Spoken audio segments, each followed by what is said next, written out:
We had a motley array of neighbors.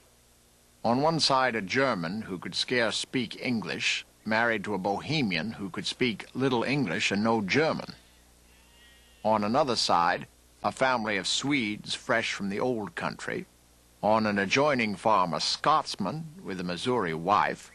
Nearby, a family from Iowa, another family from Illinois, some old, some young, some illiterate, some well-educated, yet all engaged in the same enterprise.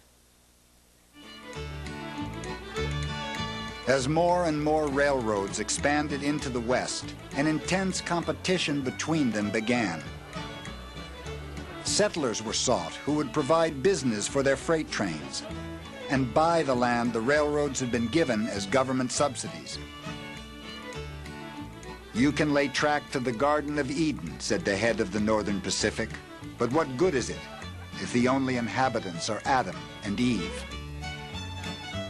Western states also contended with one another for new residents. The Homestead Act promised 160 acres of public land to any person who filed a claim, paid a $10 fee, and agreed to work the property for 5 years. In the 1870s, Kansas grew by more than 500,000 people. Nebraska's population quadrupled. 200 Scottish families settled on the Kansas-Nebraska border. The Hebrew Immigrant Aid Society lured Jews from Eastern Europe to Oregon, Colorado, Kansas, the Dakotas.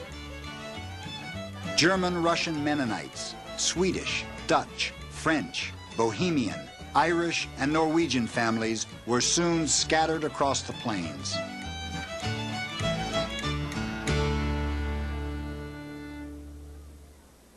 In the villages of Europe, you might be only a few steps away from your neighbor. Certainly within hearing distance, you could hear the village's church bells ringing on a Sunday morning. Suddenly here they were isolated many miles from neighbors and from villages with long periods of time between any kind of interaction. They had wind sickness, they called it, from the constant blowing of the wind. They planted trees around their houses not simply for the shade or for the beauty, but to protect them from the immensity of the landscape. They started towns like Lindsborg and Hoffnungsthal, New Alexanderval and Dannebrog, some with the same street plans as their old villages in Europe. And they planted wheat they had brought along from as far away as Russia. It flourished as no other domestic crop ever had before on the semi-arid plains, and would one day help make the United States the agricultural wonder of the world.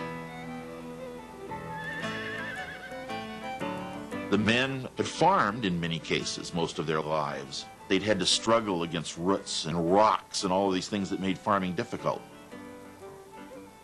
They looked around them here, and there were thousands, tens of thousands, hundreds of thousands of acres without a root or a rock.